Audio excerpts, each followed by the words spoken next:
कभी तुमने ध्यान से अपने मन को देखा है? न केवल देखा बल्कि महसूस किया, उसकी गहराई तक उतरकर। हमारा मन एक अद्भुत जगह है, कभी शांत झील की तरह, कभी तूफान की तरह। और हम में से अधिकांश लोग इस मन को या तो भोग में खो देते हैं या दमन में दबा देते हैं। भोग और दमन, यह दो विपरीत ध्रुव हैं। भोग वह है जब मन हर अनुभव को पकड़ना चाहता है, हर इच्छा को पूरा करना चाहता है, हर सुख में डूबना चाहता है। हम आनंद की तलाश में हर क्षण दौड़ते हैं, अधिक और अधिक। लेकिन यह दौड़ असली शांति नहीं देती।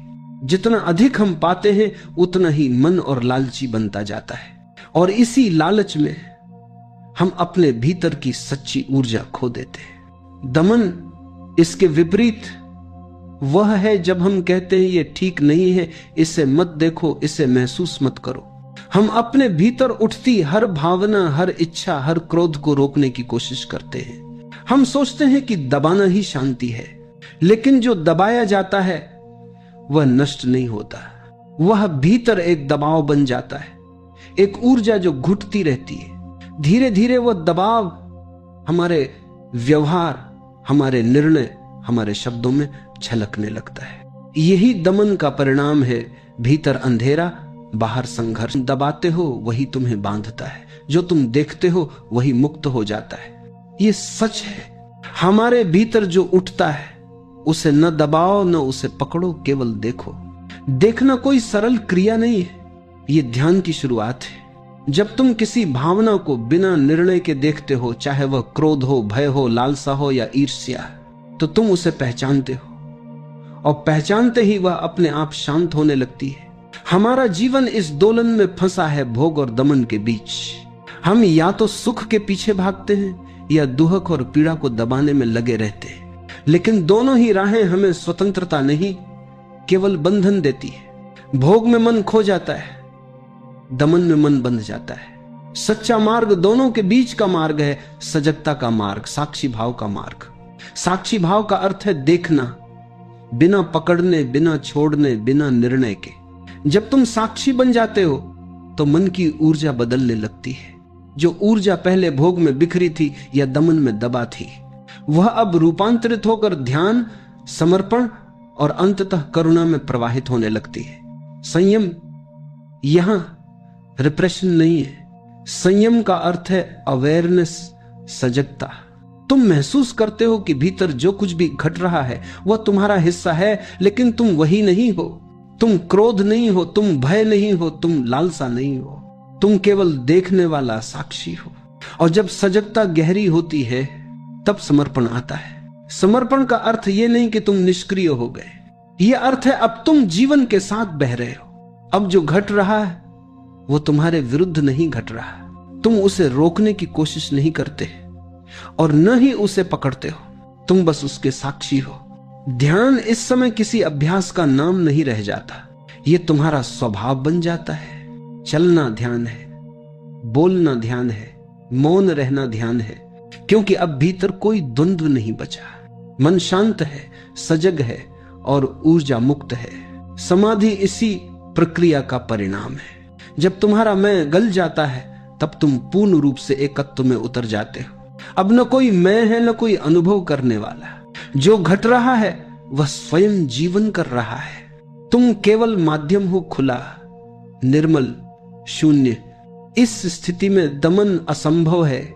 जो सजग है वो कुछ दबा ही नहीं सकता। जो भोग में डूबा है वह आनंद में खो जाता है। लेकिन सजग और साक्षी व्यक्ति भोग और दमन दोनों से परे है। वह सिर्फ देखता है, स्वीकारता है और बहता है।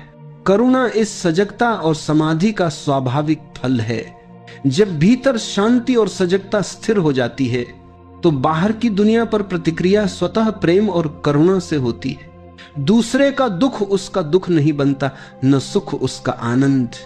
वह जानता है कि सब चेतना का प्रतिबिंब है, सब एक ही धारा का हिस्सा है। करुणा कर्म में उतर जाती है। अब व्यक्ति किसी से कुछ पाने या बदलने की कोशिश नहीं करता। उसके कर्म सहज प्रवाह से होते हैं। जो भीतर से उठता है वही बाहर बहता है, और इसी प्रवाह में कृतज्ञता जन्म लेती है। कृतज्ञता का अर्थ है अब जीवन से कुछ मांगना नहीं, बस स्वीकार करना। सब अनुभव, सुख और दुख सभी तुम्हारे शिक्षक बन जाते हैं। तुम जान जाते हो कि सब कुछ पूर्ण है और यही पूर्णता की अनुभूति है। जब कृतज्ञता स्थिर हो जाती है तब एकत्व घटित होता है। अब भीतर बाहर का भेद मिट जाता है। जो भीतर है वही बाहर है, जो बाहर है वही भीतर है। अतीत और भविष्य दोनों विलीन हो जाते हैं और केवल अभी रह जाता है। अब कोई केंद्र नहीं है, क्योंकि सब केंद्र है। हर श्वास, हर धड़कन, हर अनुभव उसी परम चेतना की झलक है। समाधि का यह अनुभव केवल मौन नहीं देता, बल्कि जीवन की दृष्टि बदल देता है। तुम बाहर की परिस्थितियों को नहीं बदलते, बल्कि अपने देखने के ढंग को बदलते हो। और जब दृष्टि बदल जाती है तो वही जीवन जो पहले भारी था अब एक पवित्र उत्सव बन जाता है। भोग और दमन की दुविधा से निकलकर सजगता में उतरना ही सच्चा ध्यान है। दमन हमें बंधन देता है, भोग हमें भ्रम देता है, लेकिन देखना, समझना और बहना यही असली स्वतंत्रता है। ये वही राह है जिस पर चलते हुए व्यक्ति मनुष्य से साधक बन जाता है। और जैसे जैसे यात्रा गहरी होती है तुम महसूस करते हो कि सारा ब्रह्मांड तुम्हारे भीतर है। तुम केवल मनुष्य नहीं हो, तुम चेतना हो। तुम केवल श्वास नहीं ले रहे, श्वास तुम्हारे माध्यम से बह रही है। तुम केवल जीवन नहीं जी रहे, जीवन तुम्हारे माध्यम से स्वयं घट रहा है। अब कोई भय नहीं बचता, कोई लालसा नहीं बचती, मनुष्य हमेशा दो दिशाओं में खींचा रहता है। एक दिशा है जो उसे बाहर की ओर ले जाती है, जहां इच्छाएं हैं, आकर्षण है, सुख और उपलब्धि की लालसाएं हैं। दूसरी दिशा है भीतर की ओर, जहां शांति है, मौन है और एक अदृश्य उपस्थिति जो हमेशा प्रतीक्षा में है। जब मन इन दोनों दिशाओं के बीच उलझ जाता है तो वह कुछ भावनाओं को स्वीकार कर लेता है और कुछ को अस्वीकार कर देता है। यहीं से दमन की शुरुआत होती है। हम अपने भीतर जो कुछ स्वीकार नहीं कर पाते वही दब जाता है, पर मिटता नहीं। वह भीतर की गहराई में जाकर धीरे धीरे हमारी चेतना को बोझिल करने लगता है। दमन हमेशा भीतर अंधेरा बढ़ाता है और जो भीतर दबा है वही बाहर हमारे व्यवहार, शब्द और निर्णयों में झलकने लगता है।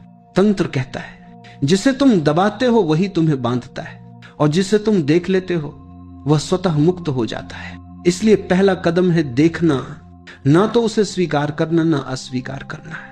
बस साक्षी बनकर देखना कि भीतर क्या हो रहा है। जब तुम किसी भावना को बिना निर्णय के देखते हो तो उसमें छिपी ऊर्जा धीरे धीरे रूपांतरित होने लगती। मन की प्रत्येक परत को समझने की जरूरत है। क्रोध हो, ईर्ष्या हो, भय या लालच, इन्हें रोकने की कोशिश मत करो, बस उनकी जड़ को पहचानो। हर भावना एक संदेश लेकर आती है। वो कहती है मुझे समझो, मुझे बदलो नहीं। जैसे ही तुम उसे समझ लेते हो वह अपने आप शांत हो जाती है। यही संयम का अर्थ है। संयम का अर्थ रिप्रेशन नहीं है, संयम का अर्थ है अवेयरनेस, जागरूकता। जब तुम सजग हो जाते हो तो भीतर की शक्ति जो पहले संघर्ष कर रही थी अब ध्यान में परिवर्तित हो जाती है। दमन एक दीवार खड़ी करता है, संयम एक खिड़की खोलता है। दमन कहता है ये गलत है, इसे मत देखो।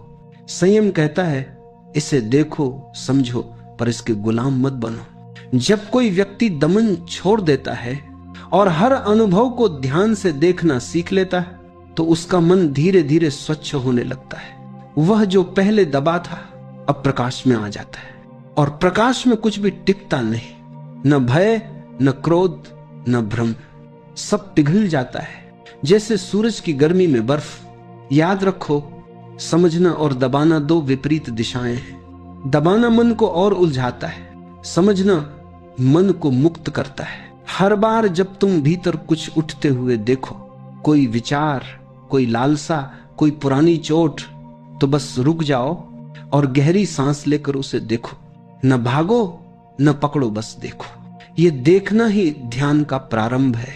धीरे धीरे तुम्हें महसूस होगा कि जो बातें पहले तुम्हें परेशान करती थी अब वही बातें तुम्हारे गुरु बन गई हैं। हर भावना तुम्हें एक दर्पण देती है कि तुम अपने भीतर क्या छिपा रहे थे, और जब भीतर कुछ भी छिपा नहीं रह जाता तो चेतना एकदम हल्की हो जाती है। तब कोई प्रयास नहीं रहता, तब ध्यान अपने आप घटने लगता है। इस हल्केपन में एक नया जीवन जन्म लेता है, जहां मन शांत है पर जागरूक है, जहां ऊर्जा संयमित है पर प्रवाहित है, और जहां तुम भीतर से मुस्कुराने लगते हो बिना किसी कारण के। देखना एक बहुत सूक्ष्म क्रिया है। हम में से अधिकांश लोग देखते नहीं, हम प्रतिक्रिया देते। कोई बात सुनते ही मन टिप्पणी करने लगता है, कोई भावना उठते ही हम उसे नाम दे देते। ये अच्छा है, ये बुरा है। परंतु जब तुम केवल देखते हो बिना किसी निर्णय के, बिना किसी टिप्पणी के, तो कुछ अद्भुत घटता है। तुम्हारा मन शांत हो जाता है और जो कुछ भीतर था वह अपने वास्तविक रूप में प्रकट होने लगता है। देखना एक प्रकार का दर्पण है। जब तुम भीतर की किसी तरंग को साक्षी भाव से देखते हो तो तुम उसके गुलाम नहीं रहते। तुम्हारे और उस अनुभव के बीच थोड़ी दूरी बन जाती है।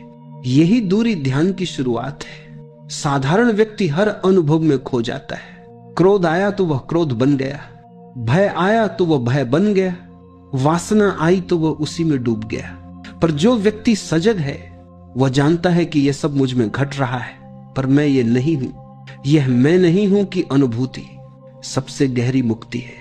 क्योंकि जब तुम किसी चीज से अपनी पहचान तोड़ देते हो तो वह चीज तुम्हारे ऊपर अधिकार खो देती है।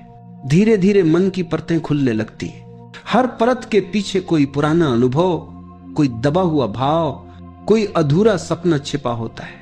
सजगता की रोशनी में ये सब सतह पर आने लगते हैं। कभी कभी दर्द होता है, कभी आंसू भी आ जाते हैं, पर ये आंसू शुद्धि के आंसू हैं। वे तुम्हारे भीतर की सफाई कर रहे हैं। जो कुछ भीतर दबा था वह अब बाहर निकलने लगता है। ये एक लंबी प्रक्रिया है और इसमें धैर्य की जरूरत है, क्योंकि हम वर्षों से अपने भीतर दीवारें खड़ी कर चुके हैं। अब जब वे गिरने लगती हैं तो मन घबरा जाता है। वो कहता है ये सब ठीक नहीं लग रहा, पर यही ठीक है। जो टूट रहा है वह असत्य है, जो बचता है वह तुम्हारा असली स्वरूप है। रूपांतरण का अर्थ है जो तुम नहीं हो उसे छोड़ देना, जो तुम वास्तव में हो उसे पहचान लेना। जब तुम किसी भावना को बिना दबाए देखते हो तो उसकी ऊर्जा बदल जाती है। क्रोध की ऊर्जा करुणा में बदल सकती है, भय की ऊर्जा विश्वास में, असंतोष की ऊर्जा सृजन में। यह कोई चमत्कार नहीं, यह चेतना की स्वाभाविक क्रिया है। ऊर्जा अपने उच्चतम रूप को खोजती ही रहती है। अगर तुम सजग हो तो वही ऊर्जा जो पहले बिखरी थी अब एक नए आयाम में प्रवाहित हो जाती है। यही कारण है कि संतों का चेहरा शांत होता है, क्योंकि उन्होंने अपनी ऊर्जा से युद्ध करना छोड़ दिया है। उन्होंने उसे स्वीकार किया है, समझा है और रूपांतरित किया है। जब भीतर शांति होती है तो बाहर भी सब संतुलित लगने लगता है। लोग वही रहते हैं, परिस्थितियां वही रहती हैं, पर तुम्हारी दृष्टि बदल जाती है। पहले जहां अंधकार दिखता था अब वहीं करुणा और समझ की किरणें चमकती हैं। तुम्हारे भीतर जो परिवर्तन आता है वही दुनिया में फैलता है, क्योंकि दुनिया तुम्हारे अनुभव का प्रतिबिंब है। तुम्हारा मन शांत है तो दुनिया सुंदर लगती है, तुम्हारा मन अशांत है तो दुनिया कठिन लगती है। इसलिए तंत्र कहता है दुनिया को मत बदलो, अपने देखने के ढंग को बदलो। वह दृष्टि ही तुम्हारा ब्रह्मांड है। और जब दृष्टि बदलती है तो जीवन साधना बन जाता है। हर अनुभव एक ध्यान बन जाता है, हर क्षण एक अवसर। जब भीतर की ऊर्जा रूपांतरित होने लगती है तो एक नया अनुभव जन्म लेता है, मौन का, शांति का और संतुलन का। यह वह क्षण होता है जब तुम देखते हो कि अब संघर्ष नहीं रहा। जो कुछ पहले तुम्हें बांधता था अब वही तुम्हें मुक्त कर रहा है। मन अब विरोध में नहीं है, वह समझ गया है कि विरोध ही दुहक का मूल कारण था। जब तुम विरोध करना छोड़ देते हो तो जीवन का प्रवाह सहज हो जाता है। तुम्हें अब कुछ जीतना नहीं है, क्योंकि अब तुम किसी से अलग नहीं हो। यह है समर्पण का आरंभ। समर्पण का अर्थ यह नहीं कि तुम निष्क्रिय हो गए, इसका अर्थ है अब तुम अस्तित्व के साथ एक हो गए। अब जो घटता है वह तुम्हारे विरुद्ध नहीं घटता। तुम जीवन को उसी रूप में स्वीकार करते हो जैसा वह आता है। तुम्हारा स्वीकार ही तुम्हारा ध्यान बन जाता है। अब ध्यान किसी क्रिया का नाम नहीं है, ये तुम्हारे अस्तित्व की सहज अवस्था बन जाती है।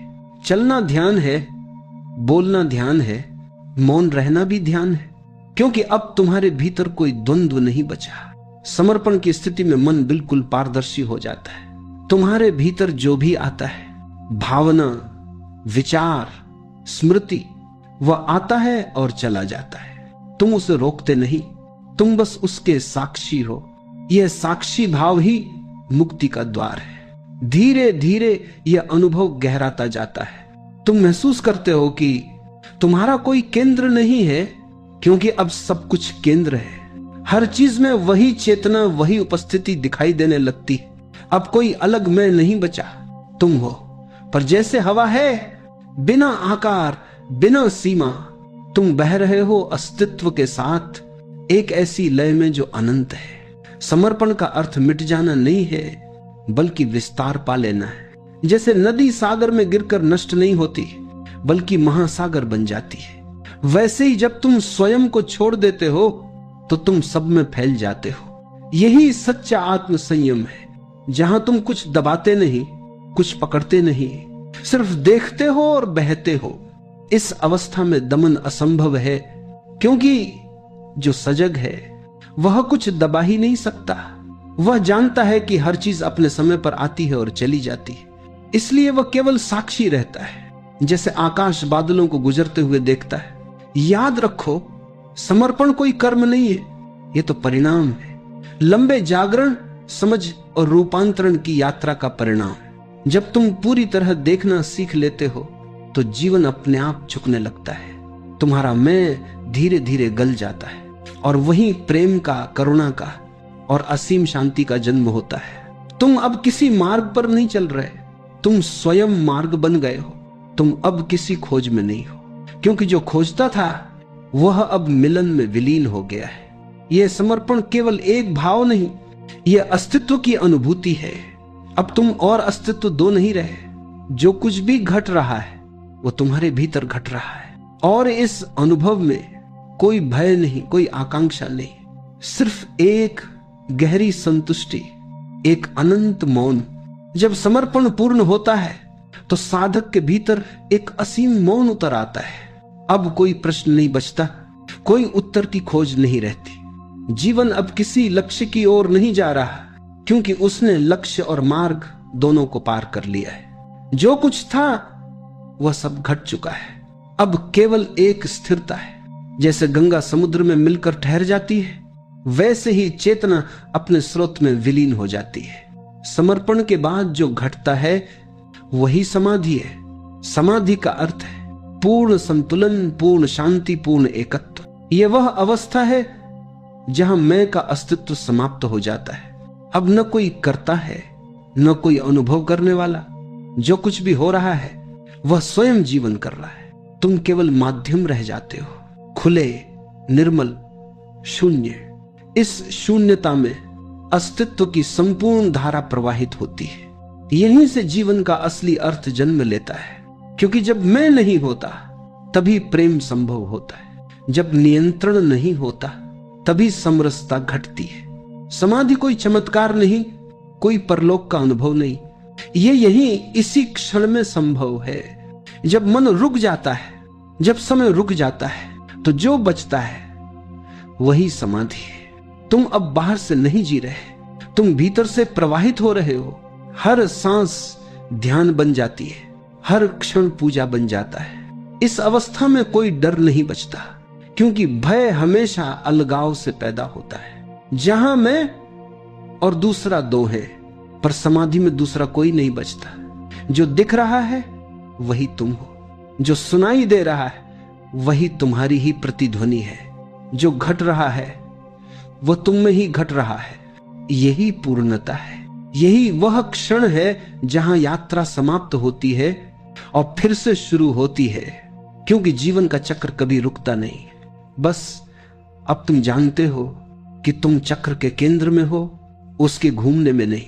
अब जो कुछ भी घटेगा वो तुम्हें डगमगाएगा नहीं।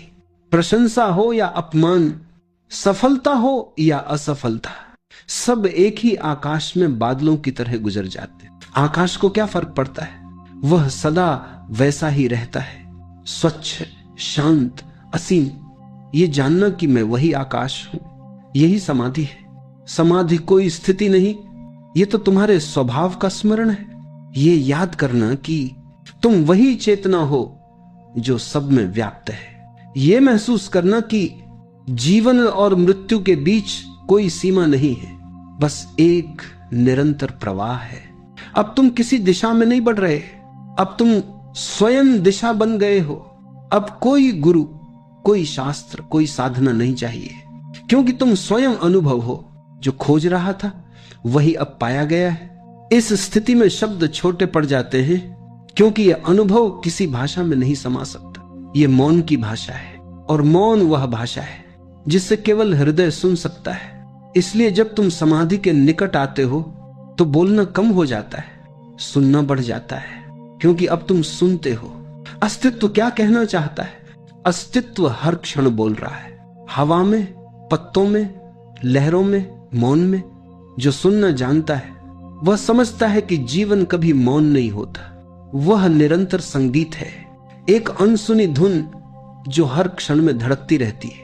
समाधि उसी संगीत का अनुभव है। वह कोई अंत नहीं, वह एक अनंत आरंभ है।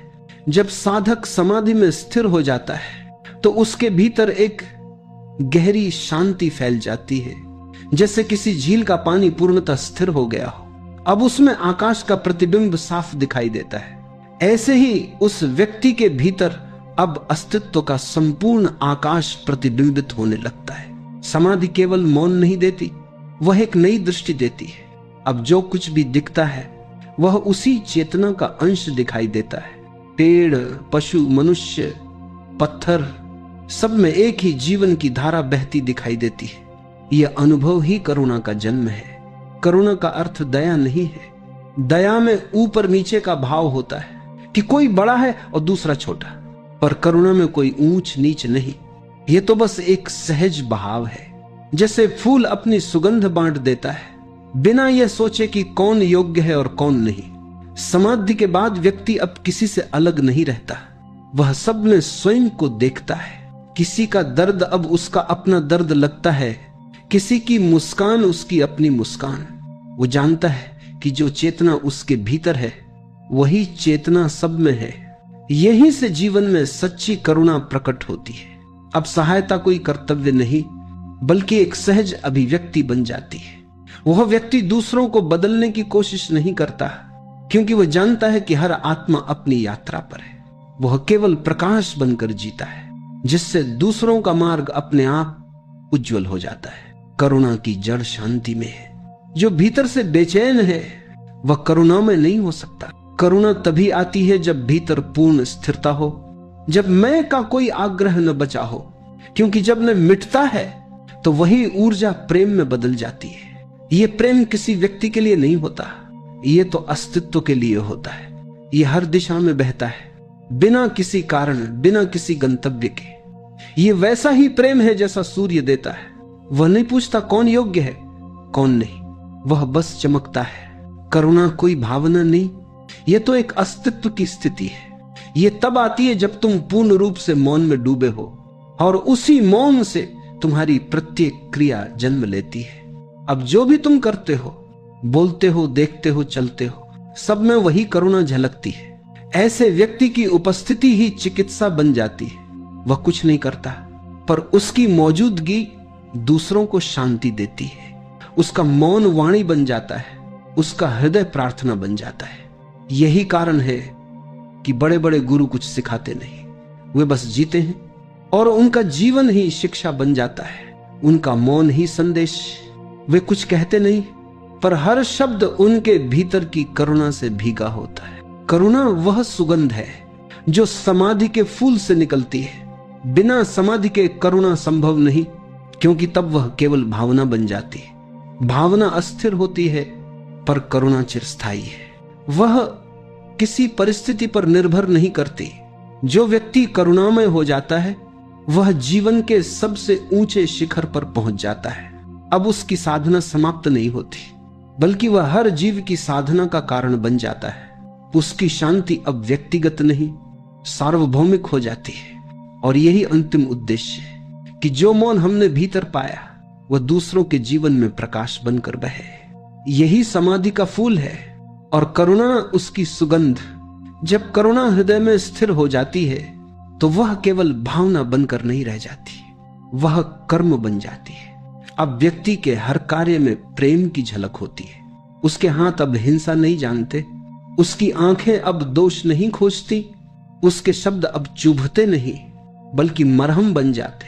करुणा जब कर्म में उतरती है तो जीवन साधना का मैदान बन जाता है। अब ध्यान किसी गुफा या मंदिर की सीमा में नहीं रहता, वह हर क्रिया में बिखर जाता है। खाना बनाना, चलना, बोलना, मुस्कुराना सब ध्यान के रूप बन जाते हैं। यही असली तप है कि तुम जो भी करो वह पूरी जागरूकता से करो। तुम्हारा हर कर्म साक्षी भाव से जन्म ले, फिर कोई छोटा या बड़ा कर्म नहीं रहता। झाड़ू लगाना भी ध्यान है, राज्य चलाना भी ध्यान है। जो व्यक्ति करुणा में जीता है वह अब कर्म से बंधता नहीं, क्योंकि उसके कर्म किसी इच्छा से नहीं उपजते। वह कुछ पाने के लिए नहीं करता बल्कि इसलिए करता है क्योंकि वही सहजता है। जैसे पेड़ फल देते हैं वैसे ही वह व्यक्ति कर्म करता है। कर्म का अर्थ अब प्रयत्न नहीं रहता, वह अब सहज प्रवाह है। जो भीतर से उठे वही बाहर बहे। उसके लिए जीवन कोई संघर्ष नहीं बल्कि एक नृत्य है। हर क्षण में एक लय है, एक ताल है और वह उसी में थिरकता है। इस अवस्था में कर्म और ध्यान एक हो जाते हैं। अब काम करते हुए भी भीतर शांति रहती है, बोलते हुए भी मौन बना रहता है, चलते हुए भी साक्षी बना रहता है। यह स्थिति दुर्लभ है क्योंकि यहां व्यक्ति संसार में रहकर भी संसार से पार हो जाता है। जो करुणा से कर्म करता है उसके कर्म कभी अहंकार से नहीं आते। वह न तो मैंने किया कहता है, न मेरा है मानता है। वह जानता है कर्म होता है, मैं केवल माध्यम हूं। यही कर्मयोग का असली अर्थ है। कर्म करते हुए भी अकर्ता बने रहना यह कोई सिद्धांत नहीं बल्कि अनुभव की बात है। जब भीतर प्रेम और मौन स्थिर हो जाए तो कर्म अपने आप पवित्र बन जाता है। फिर चाहे तुम किसी बच्चे को सिखा रहे हो या किसी बूढ़े को संभाल रहे हो, हर कार्य पूजा बन जाता है। अब मंदिर बाहर नहीं, तुम्हारा जीवन ही मंदिर है। हर कर्म आरती है, हर श्वास जप है। करुणा से जन्मा कर्म कभी थकान नहीं लाता, वह आनंद देता है क्योंकि उसमें स्वार्थ नहीं होता। जहां स्वार्थ है वहीं थकान है, जहां प्रेम है वहीं ऊर्जा अनंत है। इस अवस्था में व्यक्ति के पास समय कम नहीं पड़ता क्योंकि वह समय से परे जीता है। उसका हर क्षण शाश्वत है। वह जो कुछ भी करता है उसमें ब्रह्मांड की ऊर्जा प्रवाहित होती है। यही कारण है कि ऐसे व्यक्ति का छोटा सा कार्य भी दूसरों पर गहरा प्रभाव डालता है। वह कुछ करता नहीं, फिर भी उसके कर्म संसार बदल देते हैं क्योंकि उसके कर्म व्यक्तिगत नहीं, सार्वभौमिक होते हैं। वह अपनी इच्छा से नहीं, अस्तित्व की इच्छा से चलता है। ऐसे ही लोग इतिहास नहीं, चेतना का इतिहास रचते हैं। वे नाम छोड़ जाते हैं नहीं, वे तरंगे छोड़ जाते हैं जो आने वाली पीढ़ियों के मन को स्पर्श करती हैं। करुणा से कर्म तक की यात्रा में साधक पूर्णता को छू लेता है। अब वह जान चुका है ध्यान केवल मौन में नहीं, कर्म में भी संभव है। अब उसे ध्यान बैठकर नहीं करना बल्कि जीकर करना है। वह हर क्षण में, हर कार्य में उसी जागरूकता को रखता है और यही जीवन का परम संदेश है कि जब करुणा कर्म बन जाए तो जीवन ही ध्यान बन जाता है। जब करुणा कर्म में बदल जाती है और कर्म सहज हो जाता है, तब व्यक्ति के भीतर एक नई सुगंध जन्म लेती है, कृतज्ञता। अब उसे लगता है कि जीवन ने जो कुछ दिया है वह पर्याप्त है।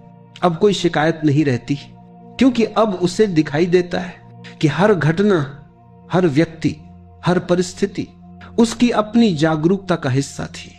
कृतज्ञता तब आती है जब समझ पूर्ण हो जाती है, जब तुम देख पाते हो कि हर सुख और हर दुख तुम्हें किसी न किसी सीख के रूप में दिया गया।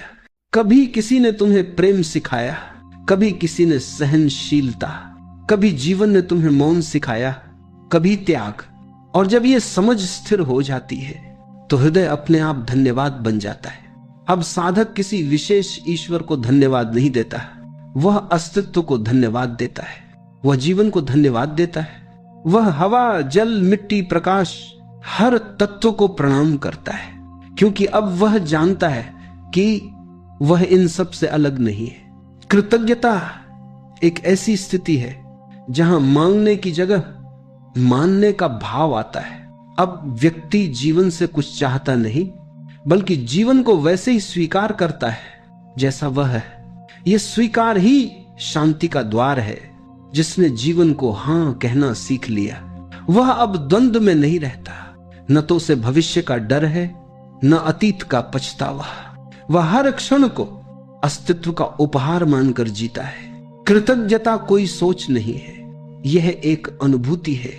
यह तब आती है जब भीतर का प्रतिरोध टूट जाता है, जब तुम जीवन से लड़ना छोड़ देते हो और उसकी धारा में बहना शुरू कर देते हो। फिर हर स्थिति तुम्हें पूर्ण लगती है, क्योंकि अब तुम जानते हो कि कुछ भी तुम्हारे विरुद्ध नहीं है।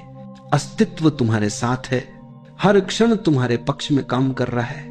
बस दृष्टि बदलने की जरूरत थी, और जब यह दृष्टि बदल जाती है तो वही जीवन जो पहले भारी लगता था अब उपहार बन जाता है। कृतज्ञ व्यक्ति कभी दुखी नहीं हो सकता, क्योंकि उसे पता है कि यहां तक जो कुछ भी हुआ वह उसे जागरण की ओर करीब लाया। यहां तक कि पीड़ा भी शिक्षक बन गई। वह जानता है कि दुख ने उसे गहराई दी और प्रेम ने उसे दिशा। अब उसके पास कोई शिकायत नहीं, सिर्फ स्वीकार है। अब जीवन उसके लिए संघर्ष नहीं, बल्कि एक पवित्र अवसर है अपने भीतर की रोशनी को प्रकट करने का। कृतज्ञता वह अंतिम भेंट है जो साधक जीवन को देता है। वह कहता है, मैंने सब अनुभव कर लिया, अब मैं जानता हूं कि सब कुछ पूर्ण है। और उस क्षण जीवन स्वयं मुस्कुराता है। जो व्यक्ति कृतज्ञ होता है उसका चेहरा किसी दीपक की तरह चमकता है। उसकी वाणी में मधुरता होती है, उसके कदमों में शांति। वह दूसरों को कुछ देता नहीं, फिर भी उसके पास से गुजरना एक आशीर्वाद बन जाता है। कृतज्ञता प्रेम की अंतिम परिणति है। जहां प्रेम पूर्ण होता है वहां धन्यवाद अपने आप फूटता है। वह धन्यवाद शब्दों से नहीं बल्कि मौन से प्रकट होता है, और यह मौन ही सबसे सच्ची प्रार्थना है। अब साधक को कुछ सिद्ध करने की आवश्यकता नहीं, कुछ पाने की इच्छा नहीं, वह बस है, और वही होना परम प्राप्ति है। बहुत सुंदर। अब हम आपकी इस ध्यान यात्रा के अंतिम और सर्वोच्च चरण में प्रवेश कर रहे हैं। भाग 8, कृतज्ञता से एकत्व तक। यह वह बिंदु है जहां साधक और अस्तित्व के बीच अब कोई भेद नहीं रह जाता। यह वह क्षण है जब खोज समाप्त हो जाती है और केवल होना शेष रह जाता है। भाग 8, कृतज्ञता से एकत्व तक। जब कृतज्ञता पूर्ण हो जाती है तो साधक के भीतर एक अद्भुत मौन उतर आता है। वह अब जान चुका होता है कि जिसने खोजा